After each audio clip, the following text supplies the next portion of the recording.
बंधुगण समस्त को स्वागत आज भिडियो आपण एक इम्पोर्टाट भिडियो एक खास भिडियो यही भिडियो आज मुझे कहबी जो लिखनर विभिन्न सोपान थिला तो आपण मैंने जानी गोटे पिलाटे लेखा पूर्व विभिन्न सोपान दे गति करें तेणु जो जो सोपान थिला साधारणतः चार्टा पाँचटा सोपान थिला कौन कौन से सोपान मन भिडियो कही तथापि आउ थे आज रिपीट करदे प्रथम आसो प्रारंभिक लिखन प्रारंभिक लिखन विषय भिडियो कर सारी तापर आसो आदर्श लिखन तापर आसो सहभागी लिखन तापर आसो मार्गदर्शी लिखन तापर आसो स्वाधीन लिखन तो ये जो लिखन प्रक्रिया आमको दे जाते पड़ो तो अलरेडी स्वाधीन ना मार्ग हूँ आपण प्रारंभिक लिखन पर मुझे भिडियो कर सारी आपने चैनल भितर को जाई देखीदेवे किंतु आज जो टॉपिक हूँ आदर्श लिखन ये आदर्श लिखन कौन आदर्श लिखन कहीं लेखिबे पिला माने एवं यही आदर्श लिखन किपरि करिबा पिला मानकर एवं होची लिखन पूर्व कौन लिखन परे कौन एवं यही जो रहिला इन डिटेल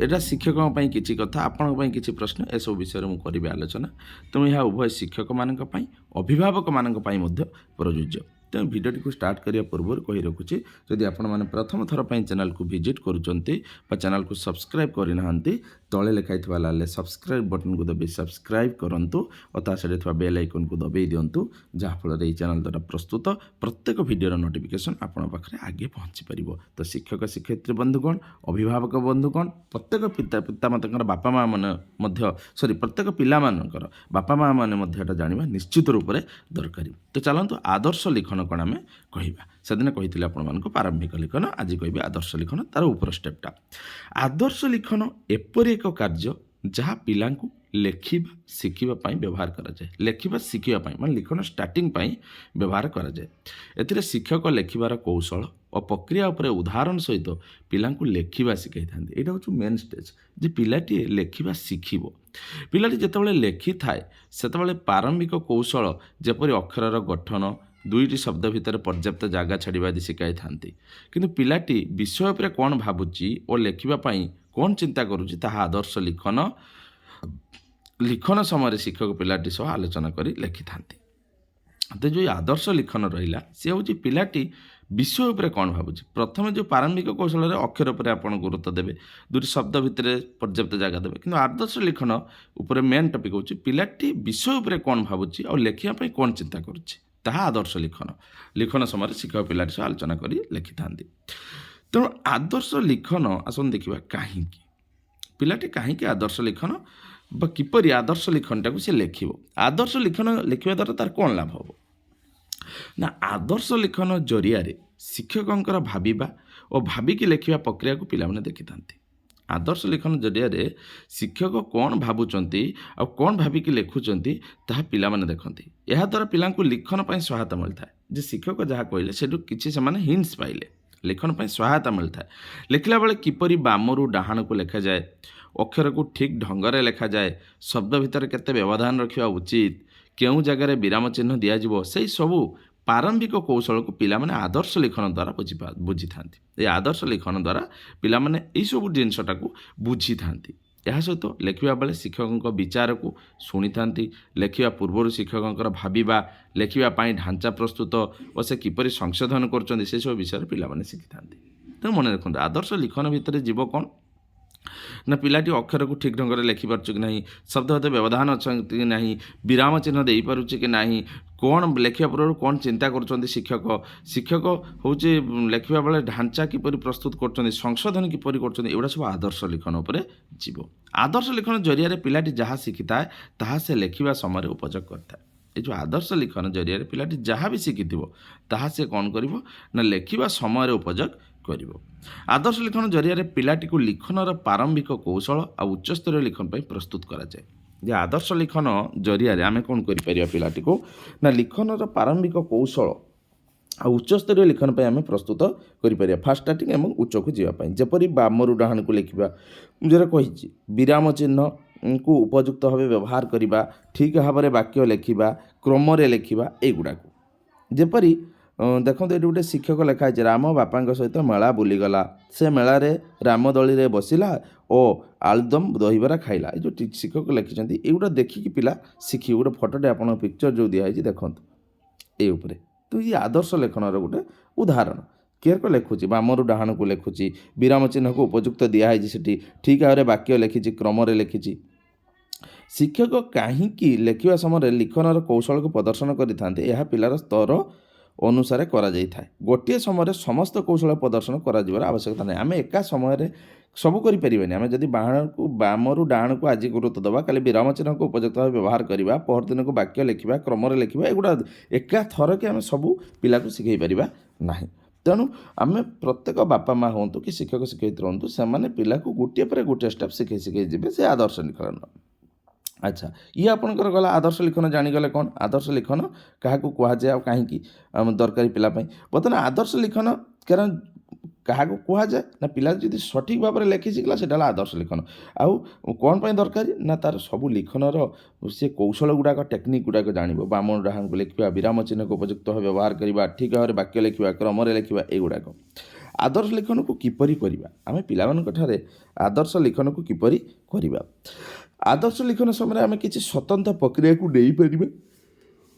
जपरी कि हिंट्स नहीं पार आदर्श लिखन लिखन पूर्वर कौन करा लिखन समय कौन करा लिखन पर कौन करा तीन टारे आम आज उदाहरण नहीं कि आपन को देखा लिखन पूर्वर आपण मैंने कौन करें देखु ना लिखन पूर्वर लिखार विषय वस्तु को प्रथम स्थिर करूँ लिखन पूर्वर कम कौ विषय लिखे फास्ट से चिंता करेंगे सेकेंड है स्थिर कर विषय पर कौन लिखा हे चिंता करूँ जो विषयटी आप स्थिर कले से कुकुर हो बिले हो गोटे विषय स्थिर कले तापर कौन लिखे चिंता करूँ आपण निजको एपरी भाव में प्रश्न पचारतु जहाँ को पिला माने स्पष्ट भाव में शुणी पारे तेणु आपण निजको निज एपरी भाव में प्रश्न पचारे पिला स्पष्ट भाव में शुणी पारे द्वितीय तृतीय पॉइंट है निजर विचार को प्रत्यक्ष भाव में पिला कहतु कौन लिखुंट क्लीयर कटी कहतु एवं मझिरे मझिरे पिला आलोचन सामिल करूँ ये लिखन पूर्वर एतिक जिनस आम प्रथम स्थिर करने ताने प्रथम विषय वस्तु आम भाविबा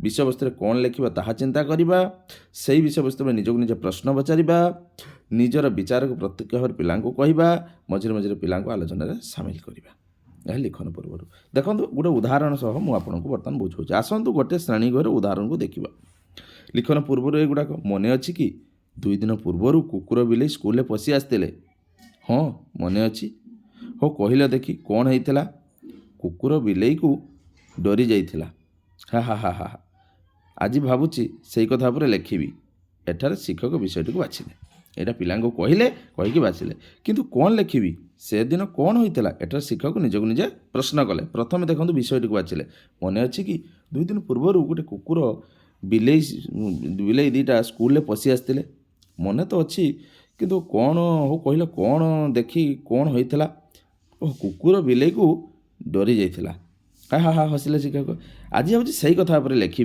एटा शिक्षक विषयटी को बाछिले प्रथम पॉइंट गला किंतु कौन लिखी से दिन कौन होता एटार शिक्षक निजक निज प्रश्न कले द्वितीय पॉइंट गला ओह बिले कुकुर को डरई देइथिला हाँ से तो होता चल आरंभ लिखा क्रम शिक्षक लिखा स्टार्ट करेंगे शिक्षक यहाँ पर पिलांकर दृष्टि आकर्षण करेंगे प्रथम आम देखिले कि गोटे कुकुर बिले पछरे दौड़ूला एटार शिक्षक निजर विचार रखिले बुझीगला मैं देखो ये जो पॉइंट था लिखार विषय वस्तु स्थिर है कौन लिखी आलोचना करागला निजर विचार को प्रत्येक भाव में पिला कहुगला तापर मझे मझे पिला सामिल कर बर्तमान घटना पर आलोचना करागला जहाँ मुझे लिखुची ताहाकू पढ़िबो किए एठार शिक्षक लेखार पाठक किए ताहा उपरे जणाइले आपण जहाँ लिखिछंती ताहाकू कांथरे लगाई दियंतु आमे खाइबा छुट्टी पढ़िबू एटा हला पिलांको पई घटना पर आलोचना करि दिया गला बुझीगला तेणु ये जो टॉपिक गला प्रथम शिक्षक विषय बाछला पर निजक निज प्रश्न कले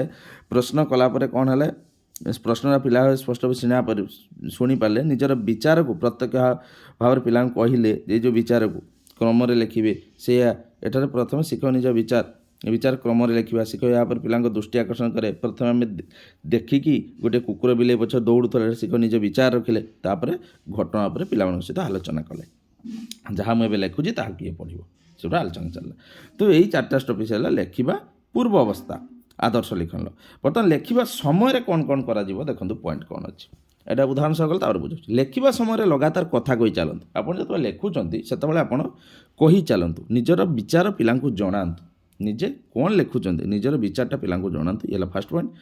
ସେକେଣ୍ଡ ପଏଣ୍ଟ ହେଲା ପ୍ରତ୍ୟେକ 2-3ଟି ବାକ୍ୟ ଲେଖିବା ପରେ ଯାହା ଲେଖିଲେ ତାହାକୁ ପରଖନ୍ତୁ। 2-3ଟି ବାକ୍ୟ ଲେଖିଦେଲା ପରେ କ'ଣ ଲେଖିଛନ୍ତି ତାକୁ ପଢ଼ନ୍ତୁ, ତାକୁ ପରଖନ୍ତୁ, ଠିକ୍ ଭାବରେ କମା ଦିଆହେଇଛି କି ନାହିଁ, ଫୁଲ୍ ଷ୍ଟପ୍ ଦିଆହେଇଛି କି ନାହିଁ, ବାକ୍ୟ ମଧ୍ୟରେ ଡିଷ୍ଟାନ୍ସ ଠିକ୍ ଅଛି କି ନାହିଁ, ଶବ୍ଦ ମଧ୍ୟରେ ଡିଷ୍ଟାନ୍ସ ଠିକ୍ ଅଛି କି ନାହିଁ, ସେଗୁଡ଼ା ସବୁ ପରଖନ୍ତୁ।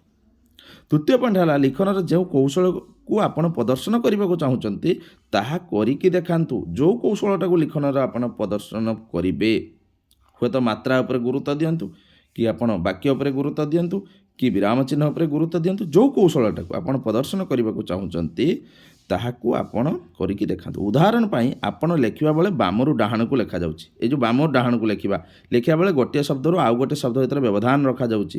ସେ ବିଷୟରେ ପିଲାଟି ଯେପରି ଜାଣିପାରିବ ଏଇଟା ହେଉଛି ଆମର କୌଶଳ, ଏଇଗୁଡ଼ାକ ଟେକ୍ନିକ୍। ଏହା ଛଡ଼ା କିପରି ଏକରୁ ଅଧିକ ସୂଚନା ଗୋଟିଏ ବାକ୍ୟରେ ଦିଆଯାଇପାରେ ତାହା କ୍ରମରେ ଲେଖାଯିବା ଦରକାର। ଏକରୁ ଅଧିକ ସୂଚନା ଗୋଟିଏ ବାକ୍ୟରେ ଯଦି ଦିଆଯିବ ତାକୁ କ୍ରମରେ ଲେଖାଯିବା ଦରକାର। ତେଣୁ ତାକୁ ଗୋଟେ ନିର୍ଦ୍ଦିଷ୍ଟ ୱେରେ ଲେଖାଯିବ। ବର୍ତ୍ତମାନ ଆସନ୍ତୁ ଶ୍ରେଣୀର ଏକ ଉଦାହରଣ ନେଇ ଦେଖିବା। ଶିକ୍ଷକ ଲେଖିବା ଆରମ୍ଭ କରିଛନ୍ତି। ସେ ଯେତେବେଳେ ଲେଖୁଛନ୍ତି ଡାକି ଡାକି ଲେଖୁଛନ୍ତି। ପ୍ରଥମ, ଗୋଟିଏ କୁକୁର ଥିଲା। ଏଇଟା ହେଲା କ'ଣ? ଗୋଟିଏ କୁକୁର ଥିଲା। ଡାକି ଡାକି ଲେଖୁଛନ୍ତି। ଉଦାହରଣ ଯଦି ଦେଖିବା, ଶିକ୍ଷକ ଲେଖିବା ଆରମ୍ଭ କରିଛନ୍ତି। ସେ ଯେତେବେଳେ ଲେଖୁଛନ୍ତି ଡାକି ଡାକି ଲେଖୁଛନ୍ତି ଗୋଟିଏ କୁକୁର ଥିଲା। ତେଣୁ ଦେଖନ୍ତୁ ଲେଖିବା ସମୟରେ ସେ କଥା କହି ଚାଲିଲେ ଗୋଟିଏ କୁକୁର ଥିଲା। ନିଜର ବିଚାର ପିଲାଙ୍କୁ ଜଣାଇଲେ। 2-3ଟି ବାକ୍ୟ ଲେଖିବା ପାଇଁ ସେ ଯାହା ଲେଖିଲେ ତାହାକୁ ପରଖିଲେ ଏବଂ ଲିଖନ ଯେଉଁ କୌଶଳ ପ୍ରଦର୍ଶନ କଲେ, ପୂର୍ଣ୍ଣଚ୍ଛେଦ ଏବଂ ତାପରେ ତ ଲେଖା ଚାଲିବ। ପୂର୍ଣ୍ଣଚ୍ଛେଦ, ଗୋଟିଏ କୁକୁର ଥିଲା, ଡିଷ୍ଟାନ୍ସ, ବାକି ଶବ୍ଦ ଗୋଟିଏ ଆଉ କୁକୁର ଭିତରେ ଡିଷ୍ଟାନ୍ସ, କୁକୁର ଆଉ ଥିଲା ଭିତରେ ଡିଷ୍ଟାନ୍ସ, ପୂର୍ଣ୍ଣଚ୍ଛେଦ, ଏସବୁ ସଠିକତା ରହୁଛି କି ନାହିଁ ଦେଖିବା। ତାପରେ ଆସିଲା ଲାଷ୍ଟ, ଲେଖିବା ପରେ କ'ଣ କରିବେ। ତାହେଲେ ଲିଖନ ପରେ କ'ଣ କରିବେ? ଲେଖିବା ପରେ ଏଠି ଆସିଲା ଲିଖନ ପରେ ହେଲା।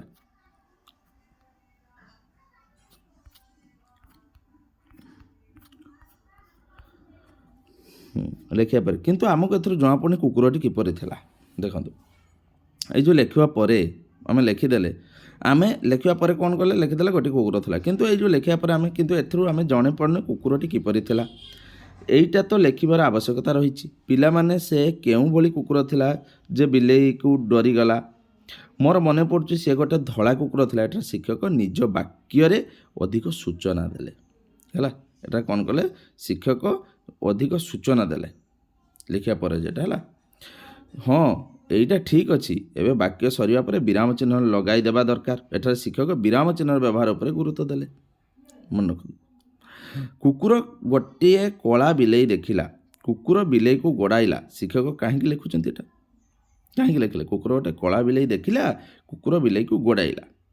ତେଣୁ ଯେତିକି ଲେଖିଛେ ଥରେ ପଢ଼ିକି ଦେଖି ଦେବା, ଠିକ୍ ଅଛି କି ନାହିଁ। ଗୋଟେ ଧଳା ରଙ୍ଗର ଛୋଟ କୁକୁର ଥିଲା, କୁକୁର ଗୋଟେ କଳା ବିଲେଇ ଦେଖିଲା, କୁକୁର ବିଲେଇକୁ ଗୋଡ଼ାଇଲା। ଏଠାରେ ଶିକ୍ଷକ ଯାହା ଲେଖିଛନ୍ତି ତାହାକୁ ଆଉ ଥରେ ଦେଖୁଛନ୍ତି। ବୁଝିପାରିଲେ ନା? ଏଠି ବାରମ୍ବାର କୁକୁର ଲେଖିବା ଠିକ୍ ଲାଗୁନି।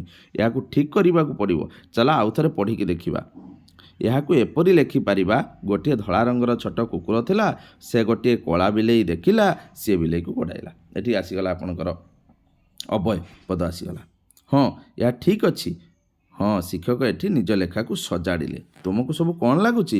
ଏହା ପର୍ଯ୍ୟନ୍ତ ଯାହା ଲେଖିଛି ତାହା କ'ଣ ଠିକ୍ ଅଛି ନା ଏଥିରେ ଆଉ କିଛି ଲେଖିବି? କେମିତି ଦୌଡ଼ିଲା? ଯଦି ଲେଖିବା, କୁକୁର ବିଲେଇ ପଛରେ ଜୋରରେ ଦୌଡ଼ିଲା। ଏଠି ଶିକ୍ଷକ ପିଲାଙ୍କର ଆଲୋଚନାରେ ସାମିଲ କଲେ। ହଁ, ଏଇଟା ଠିକ୍ ରହିବ। ମୁଁ ଜୋରରେ ଲେଖିଦେଇଛି। ଏବେ ଯାହା ଲେଖିଲେ ପଢ଼ିବା। ଗୋଟିଏ ଧଳା ରଙ୍ଗର ଏକ ଛୋଟ କୁକୁର ଥିଲା, ସେ ଗୋଟିଏ କଳା ବିଲେଇ ଦେଖିଲା, ସେ ବିଲେଇକୁ ଜୋରରେ ଦୌଡ଼ାଇଲା। ଏବେ କ'ଣ ଲେଖିବା? ଏହାପରେ କ'ଣ ହୋଇଥିଲା? ଏଠାରେ ଶିକ୍ଷକ କ୍ରମ ଅନୁଯାୟୀ ଲେଖିବାର ହୁଏ ତାହା କରି ଦେଖାଇଲେ। ତେଣୁ ବିଲେଇ ଦୌଡ଼ିକି ପଳାଇଲା। ହଁ, ଠିକ୍ ଅଛି। ତାହେଲେ ତାହାକୁ କିପରି ଲେଖିବା? ଚାଲନ୍ତୁ ଦେଖିବା।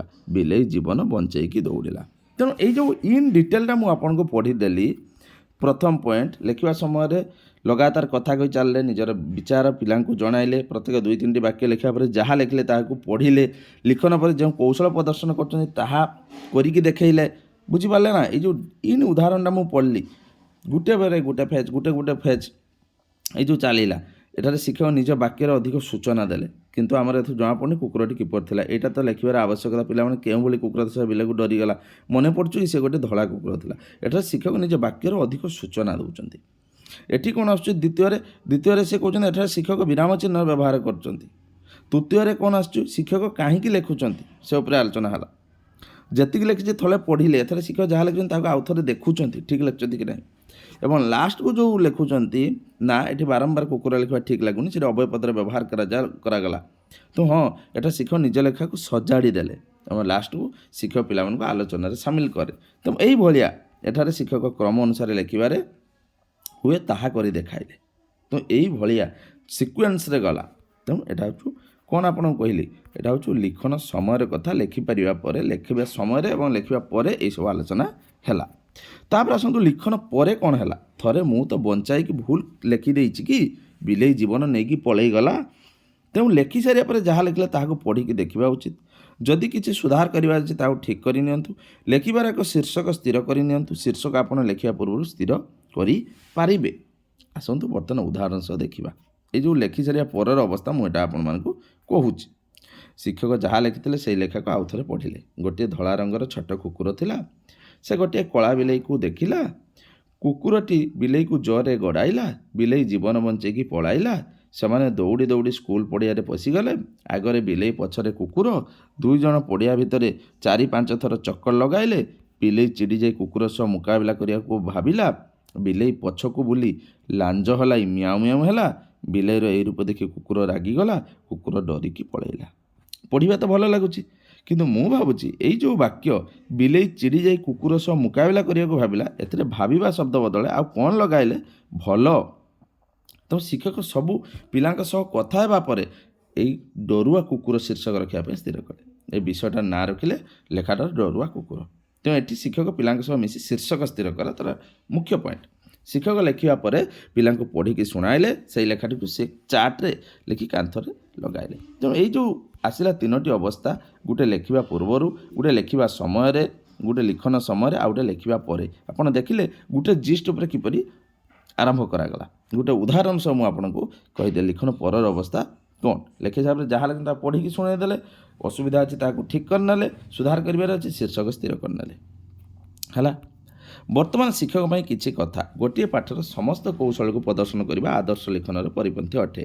ସେଥିପାଇଁ ଲିଖନର କେଉଁ କୌଶଳ ଉପରେ ଶିଖାବେ ତା ପ୍ରଥମେ ସ୍ଥିର କରନ୍ତୁ। ଆପଣ ପ୍ରଥମେ ଭାବନ୍ତୁ, ମୁଁ ଲିଖନର ଆଜି କେଉଁ କୌଶଳଟାକୁ ଶିଖେଇବି? ବିରାମ ଚିହ୍ନଟାକୁ ଶିଖେଇବି, ନା ବାକ୍ୟ ବାକ୍ୟପଦ ବ୍ୟବଧାନଟା ଶିଖେଇବି, ନା ଧାଡ଼ି ବାମରୁ ଡାହାଣକୁ ଲେଖାଯାଏ ଶିଖେଇବି? କେଉଁ କୌଶଳଟାକୁ ଲିଖନକୁ ଶିଖେଇବି ସେଇଟା ଆଗେ ସ୍ଥିର କରିବେ। ସେଥିପାଇଁ ଲିଖନ ପାଇଁ କେଉଁ କୌଶଳ ବେଶୀ କଥା ପ୍ରଥମେ ସମୟ ଅନୁସାରେ ଅଲଗା ଅଲଗା ଲିଖନ ଲକ୍ଷ୍ୟକୁ ନେଇ ଆଦର୍ଶ ଲିଖନ କରନ୍ତୁ। ଟାଇମିଂ ପିରିୟଡ଼ ଅନୁଯାୟୀ ଆପଣ ଅନ୍ୟ ଶିକ୍ଷକ କ'ଣ କରିବେ? ଅନ୍ୟ ଆଦର୍ଶ ଲିଖନକୁ ନେଇ ଅନ୍ୟ ଲିଖନ ଲକ୍ଷ୍ୟକୁ ନେଇ ଆଦର୍ଶ ଲିଖନ ଲେଖନ୍ତୁ। ଆଦର୍ଶ ଲିଖନ ପାଇଁ ଏପରି ବିଷୟ ବାଛନ୍ତୁ ଯାହା ପିଲାର ଜୀବନ ସହ ଯୋଡ଼ି ହୋଇଥିବ। ପିଲା ଏଥିରେ ଆଗ୍ରହ ଦେଉଥିବ। ତା'ର ଦୈନନ୍ଦିନ ଜୀବନରେ ବାଜାର ଏଠି ଦେଖିଲେ ବିଲେଇ କୁକୁର ବିଦ୍ୟାଳୟ ହତା ଭିତରେ ଜୀବନ ବାଛିବେ, ପରିସ୍ଥିତି ବାଛିବେ ଯାହାକି ପିଲାକୁ ଯୋଡ଼ି ହେଉଥିବ, ପିଲା ଏଥିରେ ଆଗ୍ରହ ନେଉଥିବ। ଲେଖିବା ସମୟରେ ନିଜର ବିଚାର ସ୍ପଷ୍ଟ ଭାବରେ କହି ଲେଖନ୍ତୁ କ'ଣ ଲେଖିବା ପାଇଁ ଚାହୁଁଛନ୍ତି। ବର୍ତ୍ତମାନ ଆପଣଙ୍କ ପାଇଁ ପ୍ରଶ୍ନ, ପିଲାଙ୍କ ସହ ଆପଣ କେଉଁ ବିଷୟ ଉପରେ ଆଲୋଚନା କରି ଆଦର୍ଶ ଲିଖନ ଲେଖିବାକୁ ଚାହୁଁଛନ୍ତି? ପିଲାଙ୍କ ଜୀବନ ସହ ଜଡ଼ିତ 5ଟି ବିଷୟ ବାଛନ୍ତୁ। ପିଲାଙ୍କ ଜୀବନ ସହିତ ମାନେ ଘର ଜୀବନ, ପିଲାଙ୍କର ଘରେ କ'ଣ କରାଯାଏ ସେଗୁଡ଼ାକ ଲେଖିପାରିବେ। ପଡ଼ିଆରେ ପିଲାଟି ଖେଳୁଛି ସେ ବିଷୟରେ ଗୋଟେ କରିପାରିବେ। ଜଙ୍ଗଲରେ ଯଦି ବୁଲିକି ରବିବାରରେ କ'ଣ କରୁଛି, କାଠ ହାଣୁଛି ସେ ବିଷୟରେ ଲେଖିପାରିବେ, କି ଜଙ୍ଗଲ କାଟୁଛି ସେ ବିଷୟରେ ଆପଣ ଲେଖିପାରିବେ। ଆଉ ଝିଅମାନଙ୍କ ପାଇଁ ଘରେ ବିଭିନ୍ନ କାମ କରୁଛି ସେ ବିଷୟରେ ଲେଖିପାରିବେ। ପିଲାଟିଏ ପାଇଁ ଯଦି ସେ କୌଣସି ସାଙ୍ଗସାଥି ସହିତ ମିଶି ଖେଳୁଛି କରିପାରିବେ। ଘରେ କ'ଣ ଗୃହପାଳିତ ପଶୁ ପକ୍ଷୀ କୁକୁଡ଼ା କି ଛେଳି ପାଳନ ହେଉଛି ତା ବିଷୟରେ ଲେଖିପାରିବେ। ଏସବୁ ହେଲା ଆପଣଙ୍କ ପାଇଁ ଉତ୍ତର ଯେ ପିଲାଙ୍କ ଜୀବନ ସହ ଜଡ଼ିତ 5ଟି ବିଷୟ ଆପଣ ଭାବିବେ ତା ଜୀବନ ସହିତ ଯେଗୁଡ଼ାକ ଜଡ଼ିତ ଅଛି। ଯଦି ଆମେ ସହରୀ ପିଲାଙ୍କ କଥା ଦେଖିବା ତେବେ ସେମାନେ ଆମକୁ ଦେଇପାରିବା ଯେ ସାଙ୍ଗସାଥିମାନଙ୍କ ସହିତ ସେମାନେ କିପରି ଭାବରେ ପଢ଼ନ୍ତି ଏ ବିଷୟରେ ଦେଇପାରିବା। ବା ଆମେ ଦେଇପାରିବା ବାପାଙ୍କ ସହିତ ବଜାର ବୁଲିବାକୁ ଗଲାବେଳେ ସେମାନେ କ'ଣ ଦେଖନ୍ତି, ବା ମାଆଙ୍କ ସହିତ ବଜାର ବୁଲିବାକୁ ଗଲାବେଳେ ସେମାନେ କ'ଣ ବଜାର ବୁଲା ହାଟ ଦିଆ ହେଇପାରିବ। ଯେଟା ମୁଁ କହିଦେଉଛି ଆପଣଙ୍କୁ ଶୀର୍ଷକ ଗୁଡ଼ାକ। ହାଟ, ବଜାର, ବୁଝିପାରିଲେ, ମେଳା, ଯେ ବିଭିନ୍ନ କାଳୀ ପୂଜାରେ ମେଳା ପଡ଼ିଥିଲା ବେଳେ କ'ଣ କରନ୍ତି, ଏସବୁ ବିଷୟରେ ଆପଣ ଆଦର୍ଶ ଲିଖନ ପିଲାମାନଙ୍କୁ ଶିଖେଇ ପାରିବେ। ତ ଶିକ୍ଷକ ଶିକ୍ଷୟିତ୍ରୀ ବନ୍ଧୁଗଣ, ଭିଡ଼ିଓ ବହୁତ ଲଙ୍ଗ୍ ହେଇଗଲାଣି। ଆଶା କରୁଛି ଆଜି ପାଇଁ ଏତିକି। ଆଗୁଆ ନୂଆ ଭିଡ଼ିଓ ନେଇ ସେତେବେଳେ ମଧ୍ୟ ବିଦାୟ।